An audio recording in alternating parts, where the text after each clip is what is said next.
Hi guys, welcome back with me again in this channel. On today's tutorial, I'm going to show you how you can fix Adobe error code 182 like this. So if you're trying to install Adobe apps and hit with error code 182, you don't need to worry. In this tutorial, I'll show you how you can fix it step by step. So let's just solve it now. So what is this error? So error 182 usually means that some components needed during the installation process are missing or unsupported on your system.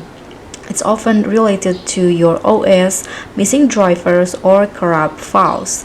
So the first step that you need to do is just run Adobe Cleaner tool. So you can just download the Adobe Creative Cloud Cleaner tools from Adobe's official site. So just find Adobe Creative Cloud Cleaner. Just find it on your browser and download it from the Adobe official site, and then run it as administrator. Select all to clean up all or broken Adobe installations. After that, you can just restart your PC.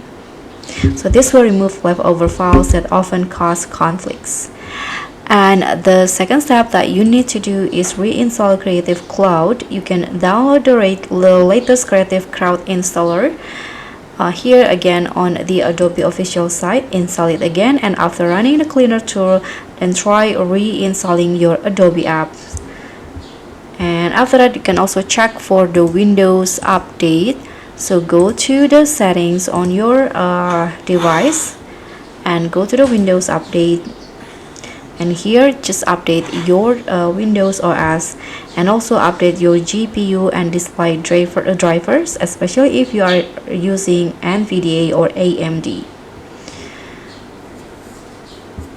So the error 182 also happens if your OS version doesn't meet minimum requirements, so make sure you are running Windows 10 or rather with the latest updates installed. If it still fails, you need to head to the Adobe's official page, a help page like this one before, and use the live chat or community forums. They can guide you based on your system log file. So you can just contact the support. And that's how you can fix the Adobe installation error code 182. If this helped, please drop a like, subscribe for more fixes, and comment if you need help with another error. I'll see you all on the next tutorials. Bye!